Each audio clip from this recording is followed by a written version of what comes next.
Welcome to the Got Trauma Podcast with your hosts, Courtney K. and Monica Newland.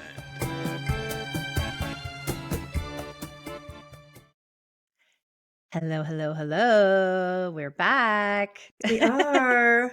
I've got some flashy lightage happening here. I'm not really sure why. Yeah, you're flashing like it's going bright and dark. And it does that every single time before we start filming. Look at us being now we I can. know, and then you said that there was like an entity in my house. Well, and then I got I really just feel like it creeped happens out. every single time when we go to film, and I think it's a good thing.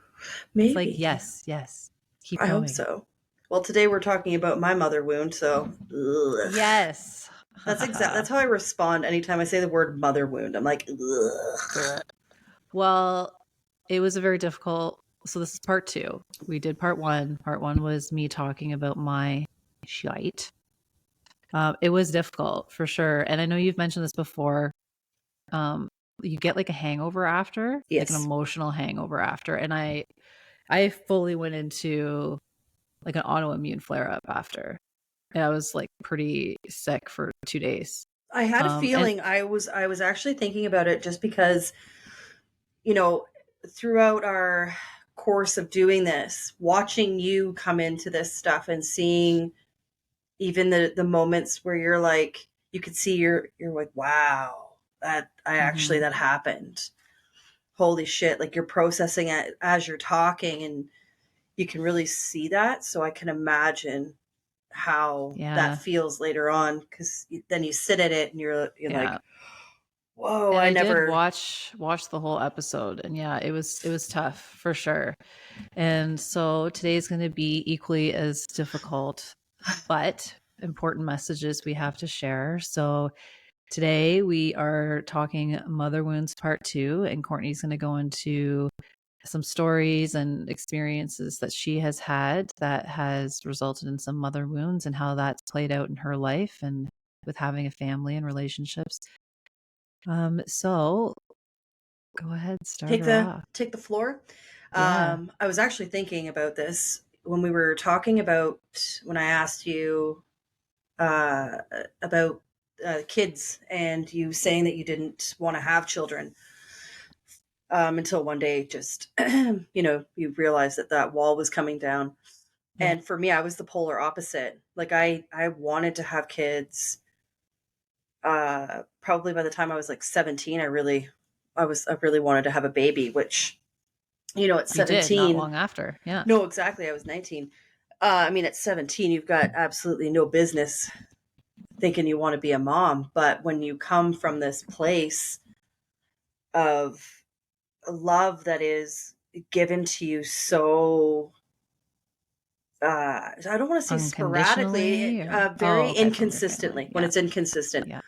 1 minute you're the biggest piece of shit, the next minute you are love bombed. I can remember one time, again, when you start to go through this stuff and you see these funny little character traits you have and these little things that I never really paid attention to until the last 2-3 years, and all of a sudden I'm just like, holy fuck, that's so weird. I think about there was a time where my mom and I were driving somewhere, and my mom grabbed my hand to hold it in the car, and I can remember it making me very uncomfortable, which is sort of a strange feeling to have. You would think as a kid, and your mom is displaying this sort of affection towards you, and you would think that you'd be kind of like like the embrace would make you feel comforted and loved, and I did not feel that way. I felt very conflicted, and I was kind of like, why are you doing that? Like, this is weird.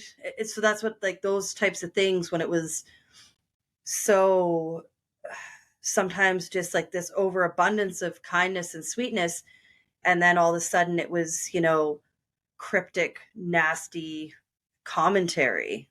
So it was just so conflicting.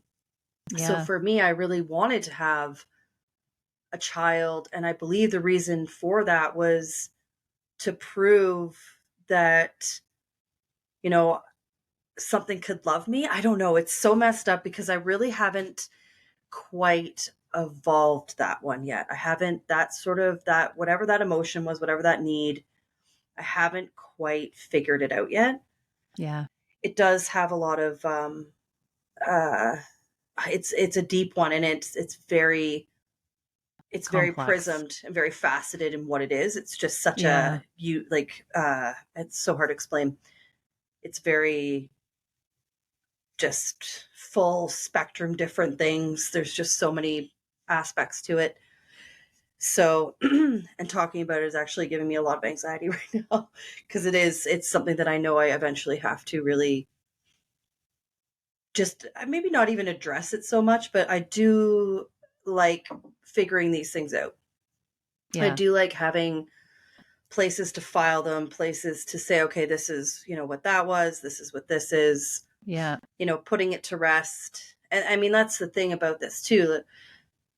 It's not like we don't do this to just bitch and complain about all the shitty things that happen in our lives. We're doing this as we're going through it, because we had no space, no capacity, no support to actually do this work and figure this stuff out and be able to be free in it and freed of it, because that's the biggest thing.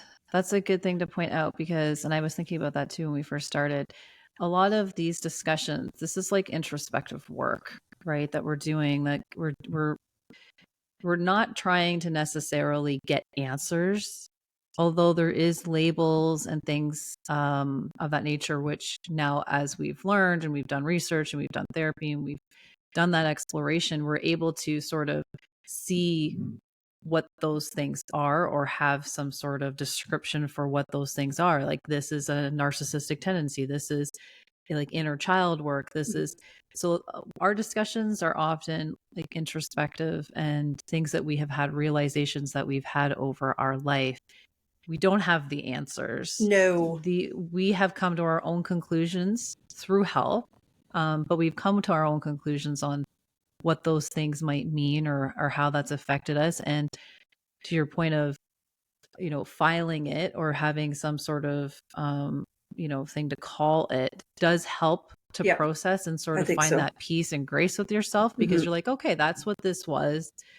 I can understand that. Like, you're trying to look at it from like a more of an analytical perspective or something, I can try to understand it. That's very much how I operate too. Like, I want to understand these things.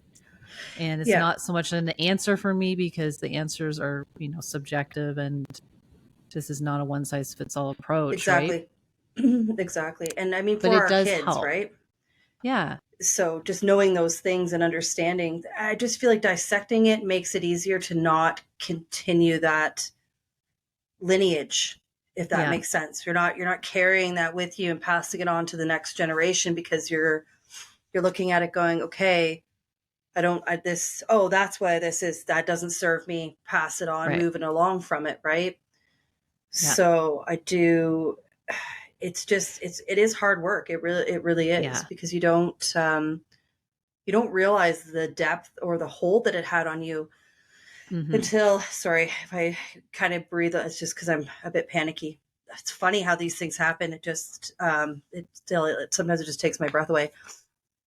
The biggest thing for me was understanding that, and I might even cry, I never had my own thought process.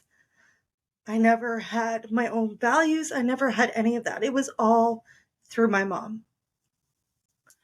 What my mom thought, what my mom felt, everything was projected through me. So I always felt very like conflicted. Again, we talked like last episode, like zero self-esteem. A lot of those, like, I can't explain how confusing and crazy it is to not know who you are, to literally not know if you are your own person, and have to ask yourself these questions. Certain things, like I think about like food, I think about movies, I think about things, all those things were things through her. They were not things that I picked up. And I mean, like, that is stuff that you do with your kids. You pass along these things and your kids pick them up or they don't pick them up. I felt every single thing was based off of my mom. Yeah. Nothing was mine. Nothing. And now, as I'm turning 41 at the end of this month, there's pain in this because you feel like you were robbed, you know? You feel like you were robbed because because the person that was supposed to love and take care of you didn't see that you needed to be your own person, didn't see the importance in that, just saw what was important to them. And, you know, their pain, their needs, that was what you were here for. So when making my decision, you know, and especially having Haley, I didn't want any of that. I wanted her to be her own person. And I just wanted to bring this person into the world. And I wanted to put them on a pedestal and just let them, you know, be free. I guess in a way it was my way of freeing my inner child, if that makes any sense at all. Yeah, it does. So I think and I'm really actually just like, this is all coming out right now. I haven't even really thought about this. What is coming to me and coming out of me right now is 100% just coming to me. I'm unraveling it as I talk about it. So, and I think too, there was a really weird moment for me one time when I was a kid, and I think I told you about this. And I was thinking about having kids, and I was young. I was probably like, I don't know, 8 or 9. I think it was like playing pretend or some shit like that. And I remember thinking about having kids, and all of a sudden this like knot in my stomach rising up and being like, you can't have a baby. How would you ever be able to you can't love a baby more than you love your mom. Why are you 9 and having this weird correlation to that? Yeah. What is that? You know, and I still don't it's like really. You're at an early age, you're realizing that there's something not right with this. Realizing that this type of relationship I had with my mom was more About toxic, not one-sided, really, very one-sided. And that it's funny because I feel like these things kind of came to me, and it was like these little pieces for me to have for later on. They came, so like leaving breadcrumbs to be able to do this emotional and mental work later. I really do. I feel like they're just these little breadcrumbs that were left, these little things that I remember and pick up and look at them and go, okay, that's what you were there for. You make sense now. And yeah, it's pretty wild to think when you are raised with somebody who weaponizes love, really. Essentially, that's how it felt. And you grow up and I carried a lot of fear about, will I be that person? And I mean, I've caught myself being that person. Yeah. I have caught myself being that person long before I really started to evolve emotionally. I would do stuff like that, you know, like in relationships mainly.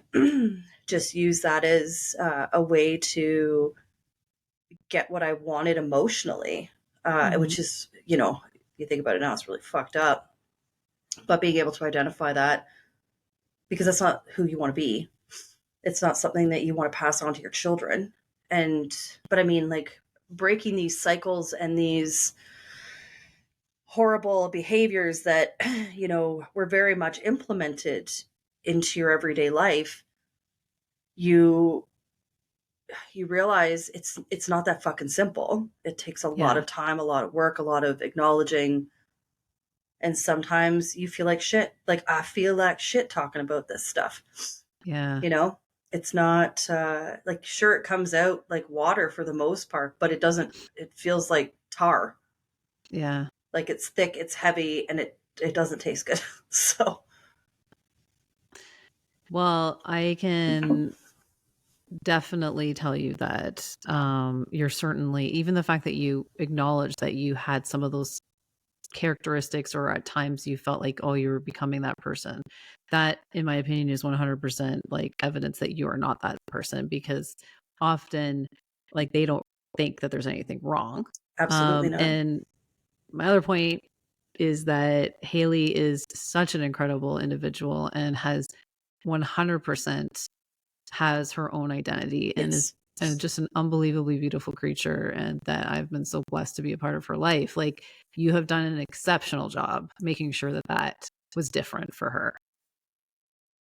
I wish that's the other thing about parenting too. You know, it's funny because I mean, this is just me in particular. I can't speak to everybody out there who has children, but I do find I don't take a lot of credit for how well she's developed. I don't look at her like that. Like, and I guess maybe that is the difference between, because I know there's like appreciating and you know, kind of giving yourself a little pat on the back. And I mean, like, I've had moments like that where I just have a lot of gratitude that she's okay. It's almost like taking a breath. You're like, ah, she's okay. You did good. She's okay. Sort of that mentality versus, you know, how do you put that? It kind of how like narcissists look at their kids. Do you know what I mean? Mm-hmm. Where they just see them as these incredible extensions of themselves. So I think that being also a concern, which is probably the reason why I don't like taking a lot of credit, because again, I'm so new to this whole like narcissism and knowing what it is and understanding its effects on me and doing research and seeing the things like how it causes brain damage. And it's like, holy fuck, that's wild. And just not. Yeah, we'll look at that at a future date. Oh yeah, that'll be another episode for sure. Let's see where we're at on that scale. Yeah, might need a professional come in and talk about probably. I would say so. Professional might be required. Yeah, so you're every single time you get emotional, the light flashes. I know, it's weird. I'm beginning to wonder. Like I said, I had crazy dreams last night that after we're done here, I'm going to read my oracle cards and ask what exactly the dream was representing. Yeah. Because I did find after, what was it? I think it was after my last. Yeah, this is so strange. I don't know. The light is in its spot. It's not moved, so I don't know what's being weird, but hopefully that doesn't drive people too crazy when they watch this. They're like, Jesus Christ. Anyways, after my last Reiki attunement, I started having very intense dreams. And the one dream I had, and the reason why I'm talking about this dream is because I feel like it very much pertains to what we're discussing right now. So in this dream, it was down by a lake. There was like this old house that was covered in moss, and it was so old, but there was like this comfort to it. And it was kind of like creepy beautiful. Mm-hmm. And then adjacent to that was this brand new cottage that I had been staying at, very bright, very clean, just very good energy. But for some reason, I was very drawn to go back into this house. And it was like this huge mansion. But every time I would go back into this house, it was extremely dark. And I would be attacked by entities, things I couldn't see. And then here it goes again. So weird. So, you know, being attacked by these entities. And I was like, this dream is very significant. So that morning I wrote everything, all the like little details down. And then I did a card reading. And the card reading was very specific. And basically what it was saying is the house represents old conditioning. It represents what I believe to be true as a child. So me feeling comfortable going back there makes sense because it's all I knew. But now I get attacked because it's no longer my place. Right. I'm no longer supposed to be there, right? Yeah. So this beautiful open cottage is basically showing me that this is what I've evolved. This is the new place. This is the space. It was representing space, the safe space that I've created. I've got goosebumps all over me right now talking about this. Amazing. I love that. So yeah, like that very much. That's so cool. I felt pertained to especially mother wounding, because a lot of what I was taught, this is crazy. It's so weird that it keeps doing that. I don't know why. It's like as soon as I started talking about it, just flashing away. Yeah. Yeah. Well, I think, that's amazing. I love that you said oracle cards. Yes. oracle cards that are telling you that. I They're love that because I know have only done like a little bit. I have a little bit of experience with that stuff, but I find it so fascinating. Mm-hmm. And the dreams, I think I've mentioned in previous episodes that I've always had these reoccurring dreams. I have them like about once a month still. It's become a lot less, where I'm hunted by animals, often bears. And it's not so I never get attacked fully. I'm always just hunted all the time. And they break into my house. Often they break into my home. I end up having to like run and hide from them. I have had one where I befriended them kind of. That was my dream And last night. yeah, well, I know because you What mentioned the that. And I fuck? was like, That's that's like so such weird. there is a lot to Yeah, that. there has to be. So look at your oracle cards. I'm It'll be going really to. cool to see. Maybe we'll do like a little like separate video and you can Yeah, we should. I'm really do curious. it and Yeah, we'll I think record people will it probably be now interested that in we're that. talking about it. Yeah. But there is like when you're going through those like emotions and you're sorting things out, it's that introspective work, like I mentioned at the beginning, and your dreams are, sort of a product of what you're experiencing and your Yep. thoughts and your emotions, and it sort of manifests. You're asleep for hours, Yeah. hopefully, If you're and lucky. your mind's relaxing and it's doing its own thing. So, when you remember those types of dreams, and I don't remember many of my dreams, I always remember the ones where I'm being hunted by bears or lions, but yeah, it'll be interesting to see what your oracle cards say about that. So we Yeah, should because definitely do that. that was my last night's dream. Last night's dream was Yeah. being hunted by a mother bear with her 2 cubs. Yeah. And there was a whole bunch of Serious, people. like, It was very intense. And I knew when I woke up, I'm like, there is a big significance to that. I just got really busy this morning and didn't read my cards out as I planned because I definitely want to get to the bottom of that one because yeah, I do find once you start doing this work, you unravel. You're unraveling things. Yeah. So it's coming out in your subconscious for sure. Yeah. And you're already very in tune because you have your Reiki, like your Reiki practitioner. And so you're already very much in tune. So you'll be able to pick up on that stuff easier probably than most people do, I would think. Yeah, it's like I said, after my second attunement was when I really started. It just like opened. Yeah, that's cool. It opened up, so which is great. It's cool and a little scary. It is a little. Like, whoa, what's happening? It is a little nerve wracking like, at times. Whoa, I don't know if I'm ready for this. I really don't. I'm sorry about the lighting here, guys. This is just shit today. Yeah, I don't know. It's just it seems to be happening like at a pattern. But so you've talked a little bit about what was, pretty significant for you in the sense that you decided to have a family and now you're sort of looking back. And I think that trying to understand why you had those feelings and like that's some deep work that's probably going to take some time to sort out. And I mean, I could see as you're going through these thoughts, like we got emotional. We were like 6 minutes in. Yeah, it's a tough topic. And I built up to it too because I had to do a bit of a pep talk with myself, being like, okay, it's going to be okay. You're going to have uncomfortable moments. And just giving myself the grace and the space to be able to, if I do become emotional, I'm not going to judge myself for it because that's what gets me panicky.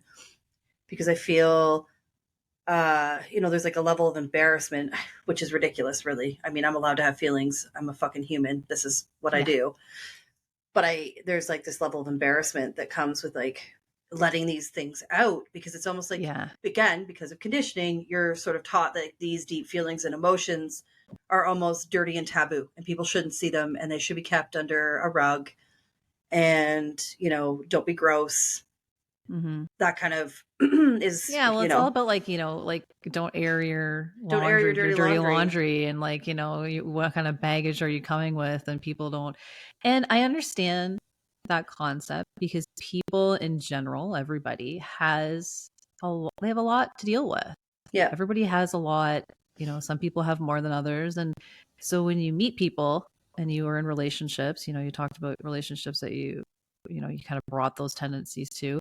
Like people have a lot that they're already dealing with and you don't want to burden people by your stuff. Mm-hmm. But, at the same time, like you have to be able to live. And I think that when you are with the right people and you create that space and you give yourself that grace, then you can move through it and you can get more comfortable and, we're all just fucking human. Like, Well, exactly. And I mean, for the most part, I'm a pretty open book and I always have been, but I always had this sort of facade behind it, which is humor. I've always kept the humor aspect.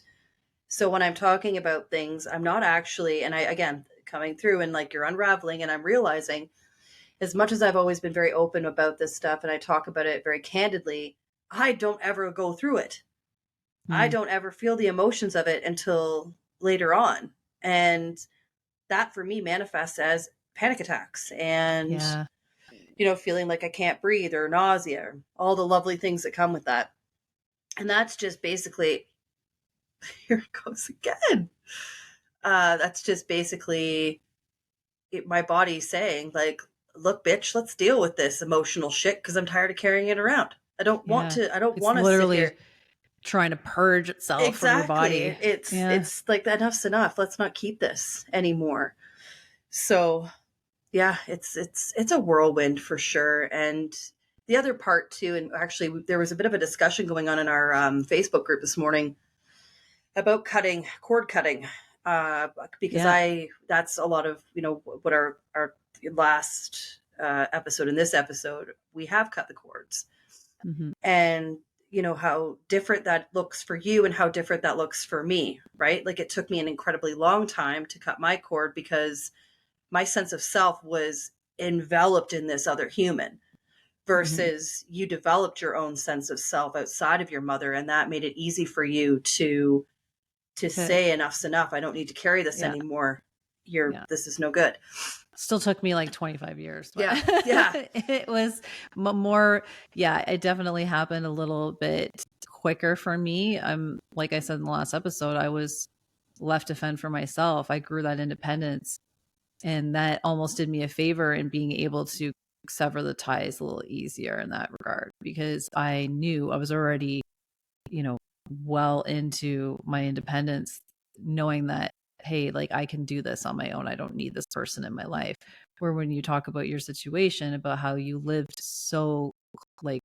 you and your mother were like one person, person, and you didn't have that independence. You never really were given that opportunity or shown how to do that. And then so it took you longer for sure. And you had to convince yourself that, wait, okay, what I've been doing, the life I've created, how I feel like I can be confident in what I'm doing, and I know I'm okay. Yeah. And that takes a long time. And I know the discussion in the group was good, because it was like, when do you know it's time to sever those ties? And like, there's no, of course, there's no simple answer to that. No, there isn't. How much connection do you want to maintain? And everyone's situation is different. But knowing that it's okay to make that choice, make that decision, I think is important. Well, exactly, because a lot of people, and I mean, I know you've probably run into this, and I've run into it lots. People that say things like, "Well, it's your mom, or it's your dad," and like, what if they die? What if this happens? And then you have no contact, and you take that on, and then that re-enters guilt into a situation that you're trying to alleviate all these emotions that were never yours in the first place. You're trying to identify yourself and figure yourself out, and then you have somebody throw that fucking wrench into the works when they say shit like that, which really pisses me off. And don't be one of those people. Don't say that to people. Don't say to somebody, it's your mom or it's your dad or it's your grandmother. That's such a shame. No, it doesn't. It sucks that it's that person. But if that person's a toxic piece of shit right now, unless they're going to see it and try to, change and evolve for themselves, first and foremost, you can't just have to be stuck in that and have to accept that and have to take that on. No, thank you. And putting an end to that like chaos that you continuously experience is okay. And that doesn't mean that you don't have any love for them. Exactly. That doesn't mean that that wasn't an easy choice. It's never an easy choice. But in my opinion, it's worse to continue that toxic relationship, live in that chaos, live in that continued abuse with lack of accountability. And then, like you said, unless they're planning to somehow rebuild like a sense of trust and love in a healthy way, you're better off to, say, hey, like, I have to worry about myself, because if you like, then it's just a lost cause for two people, you Well, know? exactly. And I mean, like, the boundary doesn't necessarily have to be no contact. It just has to be Yeah. within your boundary limits. It just has Yeah. to, you just have to make sure that you're maintaining your, your well-being, your sense of sanity. For me, that was what I had to cut that cord, because it didn't matter how little or how many boundaries I put in place. It was just being, driven over constantly, like with a Mack Yeah. truck, because for somebody who's never had boundaries, given to them, they're not going to take to boundaries right away. It's just not going to happen, because they've spent so much time conditioning you and grooming you to be this person to them, that they're not just going to accept that that's just the way it is. And then that's when you get all the gaslighting that happens. Yeah. Because it's like, well, you're being a cruel, awful person, not talking to me, and you're doing this to me, and you're hurting me, and then they twist it, and they fucking always find a really, like, just a little hole to get in there, just to make you question whether you've done the right thing. Oh yeah. And Always. that is the most, I mean, that's the hardest Just part. the manipulation Yeah. and everything. Yeah. Yeah, absolutely. Fuck. Yeah, it's a tough one. And It is. I think being like having a mother-daughter wound, like, and this is mother wounds, it can be mother-daughter, it can be mother-son, it doesn't, it's all relative. But the mother-daughter wound is so, I don't know what the word is, but it's so like delicate, because I think we know how nurturing a parent, like as a like a female, I feel like I'm nurturing, like I feel like that is somewhere deep in me. And so to see somebody who you would have expected the same sort of treatment not be like that, it's like, it's so conflicting, it's so confusing, because you're like, I don't understand, like, this is just a piece of me, like I want to be able to help and take care and nurture, like it just is it feels good. And to see somebody just be totally, polar opposite of that is like, Well, to to turn it around, right, to flip it, is the part that I always found hurt me the most, would be, flipping it to make it seem like it was something I did wrong. I didn't, oh God, I don't even know. It's so hard to like go into specific what I could even say I had done that was so deserving of these reactions and these attacks. I'll call them attacks, because that's how they felt. They were attacks. Yeah, absolutely. And taking that on so deeply and being so hurt all the time, and then walking around going, oh fuck, I'm a terrible person, I am a shitty daughter, I shouldn't even be like, these are the things that they burrow so fucking deep. They're like quills. The more you try to pull them out, the further they're going to try to pull themselves in, because somebody, again, has conditioned you to believe anything that comes out of their mouth. Yeah. Because that's who they're supposed to be. They're supposed to be this person that you trust and that knows what's best for you and whatever. So when being treated like that is what basically you've been taught is what's best for you, I can't even explain how conflicting that has been, and trying to break that down. And many times where I've been like, oh, like, how do I do this? This is fuck, it's so exhausting. It's, you're tearing down these walls and these things, and you're just finding all this shit, and you're like, can I build a new foundation once this is torn down? Like, is that possible? It is possible. It takes a long time, but it is possible, and you can do it 100%. I definitely think I am a testament to that, considering what I have experienced. And, mainly the emotional abuse part of it is the biggest thing. And, then emotionally abusing myself later on, because that's just what I thought was, and so on. But yeah, it's been hard. So one of the sort of key things with a mother wound or a parent wound is that you end up having to develop tendencies, or like you develop like skills or whatever to self-soothe. Yeah.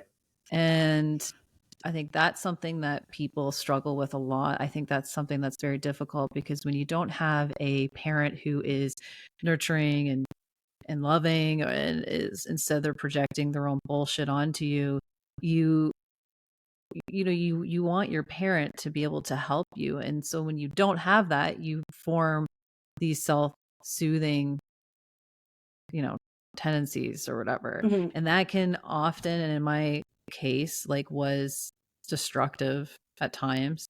And other times I found good things that sort of helped me process things and cope a little bit.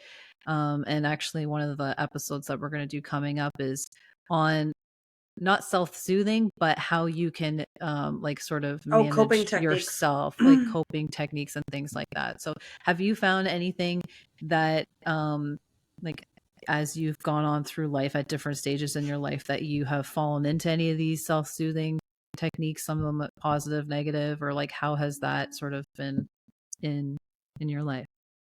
I've definitely, in the last, again, few years, gone on the more positive end of the self-soothing and finding, for me, meditation's a big thing. Using Mm-hmm. my oracle cards, just to find just, some sort of an answer, I guess, to certain questions I have inner, when you're pulling all this emotional stuff apart. I really do. And I love using Reiki. That's my new Yeah. thing. I do love doing that for myself. I think it's great. And yeah, I mean, the more destructive ones obviously were, alcohol and Mm-hmm. like drinking daily for a really Yeah. long time, which I don't do anymore, thank God. But that was, just a way of, it was like rewarding. I'm rewarding myself for Yeah. having to put up with all this shit Mm-hmm. or just to escape from it. So Yeah. those, but yeah, destructive. I'm trying to think if there's anything else. No, that's like, when I look back on it, that's pretty, but much been my sort of experience too. Like when I was younger, it was a lot of drugs and alcohol. And as I got older, it was, fortunately, like I worked, became like super independent. I worked a shit ton. I went to school. Like I always was like really focused on something like big Yeah, in my life. yeah, That helped, I think. Certainly it was, those are some of the positive things, right? And exercise, and now I do yoga and meditation like we've talked about yeah. too. And I mean, those are all really good sort of self-love acts Yes, they are. that help in those moments when you're trying to understand things and you're trying to make moves or um evaluate things and try to have that Well, just coming back to perspective. self, coming back home to self. I mean, for me, I was never comfortable with myself because I didn't know myself. I was a stranger Hmm. to my own person, as weird as that sounds. Yeah. So learning to get to know who I am, what I Hmm. like, what really resonates for me is, it's really cool. I was just gonna say, it's like sad, but it's It also like is very sad. exciting It is because you're able to exciting. like reinvent yourself, which is so Yeah, fucking cool it because is cool. But it is especially at sad our too. age. Yeah, well, Well, it's exactly. sad that you feel like you have to, but Well, at the same yeah. time, it's cool that you're sort of able to Goes again. really put to bed that like the old Courtney and know that like the new one that you've worked so hard to create is such just a beautiful and it's an exciting time Yeah. to be able to, and you're sharing perspectives and you're teaching people and showing people your journey, which is so fucking cool. I it's something I don't know. I just always, it was ingrained. There was something in me that always knew that I was just See, there's the entity going, yes, right, right. yes, The universe yes, you're on the right track. You're on that's the right so track. funny that it keeps doing that. That's Doesn't do it when I talk. This was when you talk. no, it's weird. I don't understand because I haven't moved the light. There's nothing that should be tripping it out, so I don't. I guess we'll It's like, okay, just. I'll give you I a break. guess maybe it is a spirit guide. It could very well be just here to let me know that my lighting is Mhm. shit. That's probably what it is. Maybe. Is there any particular things that stand out, like moments or experiences that you have? I'm sure there's many, but any that really stand out that you're like, wow, that's a fucking deep mother wound. Like that one's a sticky one. That one I gotta work through. I know you mentioned, having kids, and I'm trying to understand why you had that feeling from such a young age and went down that road, but you've had kids so much later in life now too. So, but is there any other moments or experiences that you've had with your mom that really stand out as like pivotal times? Mm, it's hard because they were so intermittent and so, excuse me, where you would go, like, it would be love bomb, I don't like you today. Love bomb, I don't like you today. Love bomb, I don't like you today. So it was just this constant sort of, you didn't know what you were going to get. So it was either it was going to be, actually, I do remember, I don't know, I might have even talked about this one time. Something really significant. The one really significant thing is when my mom came on a class trip with me, and she really didn't want to go, which was basically, instead of owning that and saying like, I just don't want to go because she had her own anxiety, she was just an absolute, excuse this term, thunder cunt in the morning. Like, it was, I mean, we're talking out of this world ridiculous, like just losing her mind about everything, about what I was going to wear, about being late, about eating breakfast, like just nasty, nasty, nasty. And looking back at that, like I was so excited for her to come with me. I was so excited to have this, this mother-daughter time with her, because really for the most part of my childhood, I didn't feel close to her. I didn't feel, that. So I was really looking forward to this. And she was just, like I said, I won't say it again because it's harsh, but it was just so awful. And instead of that memory being something I put in the bank that I'm like, oh, that was a nice time. Not that I don't have nice memories, I do. But that one was very substantial to me because, again, projection. You're projecting how you're feeling about this situation onto me. I'm excited and you're wrecking it for me because you have anxiety about being around people you don't know, about going to, and that's fair. That's valid that you feel that way, but fucking own it. Yeah. Own what it is. Don't, shit on an 8-year-old kid who's excited for you to go be with them, right? Yeah. Again. And I almost think like maybe she never experienced anything like that with her own parent. Exactly. And so she was so resentful that she has to, oh, well, why does my daughter get to experience these things? Like, because, from what you've shared and knowing her, like it would be in line probably with how her feelings were towards you in the situation. She'd be like, it's like jealousy almost. Yeah. Resentment. I think definitely. And again, looking back at that, I see that as most likely what it was. And again, as much as I talk about it, I just like, that's just the emotion of it that comes out. I really do understand that she had a really, at some point, things were not good for her. And she was never able to speak how she felt and what she needed from, people. So like, I do appreciate that this isn't, all about her being a horrible person. It's just about my experience in those situations. You know what I mean? If that makes sense. So. And we're talking about somebody who has, their own mental health issues. Yeah. And I mean, like things that were never identified, never spoken about. It was buried under a lot of alcohol. So, and again, when you're talking about addiction, like it's heartbreaking because that was the road that she felt was the safest for her to take to deal with her, what was going on. But I mean, unfortunately, I was the collateral damage of that, right? Like how I am and how I operate, that's collateral damage of that. And I just, sometimes you look at that and you think, well, fuck, like, why wasn't I good enough? Why didn't you love me enough to want to be better? And again, it's not about me and it's not my place to take it personally. But as a child experiencing that is how you feel. Yeah. Why is my love not good Absolutely. enough?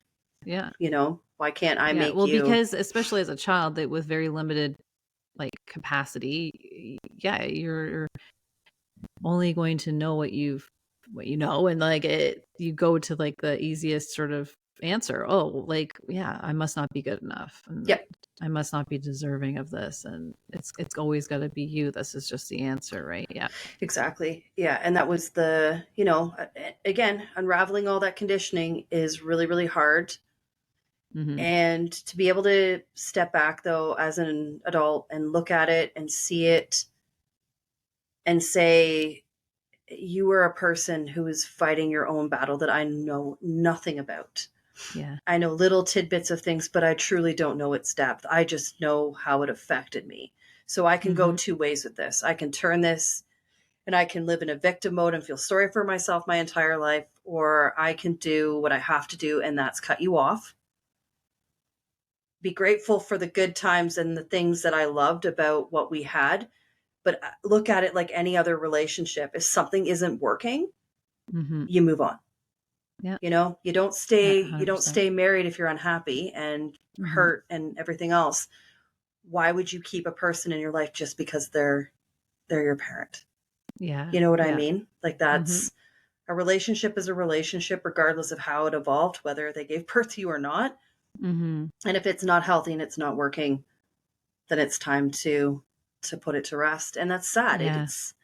It is sad. But on this end of things, It's a healthier oh, choice. Yeah. it feels better. That's the, you Yeah. know, and that's part of that guilt too, because you know you feel better. You know you just are not Mm-hmm. bogged down with this garbage.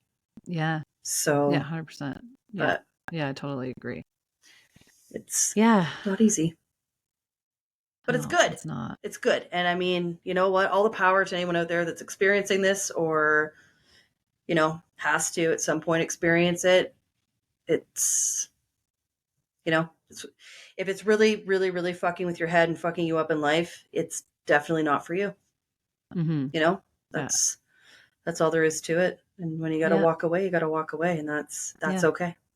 Yeah. And I guess,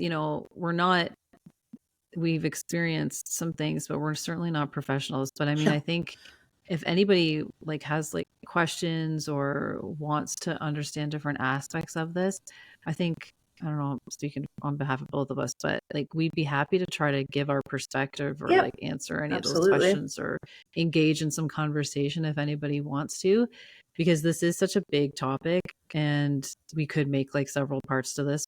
We've just really scratched the surface with it. So whether that's making more episodes on this topic or just, we've talked about our Facebook community group. People are welcome to join and engage in conversation that way as well. So, um, yeah, we're open, I guess, is Well, this is something that's we have these conversations in our Facebook group right now, and it's incredible to see all these people that are coming out and they're talking, and Mhm. everybody's saying how wonderful it is to have this space to be free and talking and not have to worry about, you know, whether they have to cover their ass, if you know what I mean. Like when you're in yeah, that it is a state private of group. detaching, Mhm. it's really important to have a safe space where the people you're detaching from aren't 100% involved, because Yeah, then yeah, they have a tendency obviously to try and, you know, yeah, manipulate and gaslight the situation, and yeah, that is not that fucking sucks. So that's yeah. how I can say And that. I that's a good note because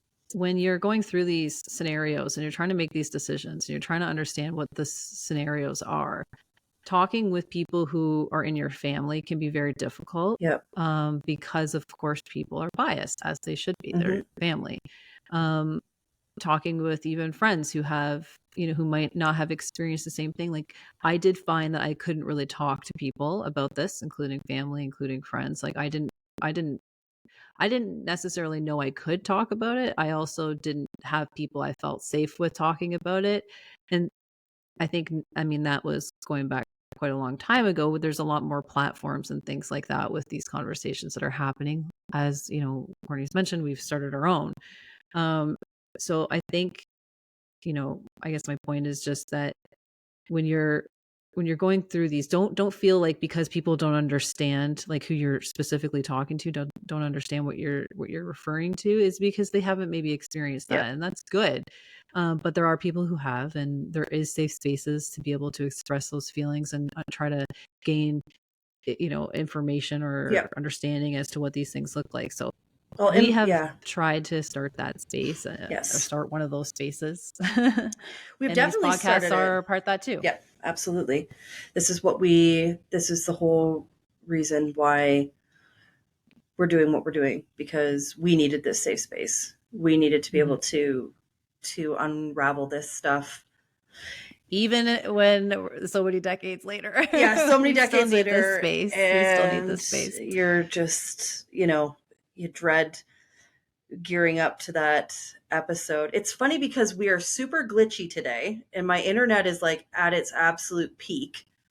Yeah. We're glitchy today, and this weird light thing happening. I'm not sure what's going on with that, but it's never happened before. And I literally have nothing Not like different this, going on in my house besides maybe a spirit guide. I don't know. Possibly. Yeah. Stay tuned for the oracle card reading. Yes. Yes. Let's see. Well, let's wrap it up there. Yes. Next episode, Courtney's going to get a new light so it doesn't cause people to have seizures. Yeah. Sorry, guys. What the fuck's going on there? I mean, it's no different than it is any other time. So I don't know what happened, but thank you everybody for listening to episode 13. Part 2. Crazy. We got lots more coming, and we just appreciate everybody and all the love that we continue to receive. So thank you. Yes, thank you guys. Love you. All right, we will see you all in the next one. Sounds good. Thanks for tuning in. Be sure to hit those subscribe and share buttons. We'll see you at the next one.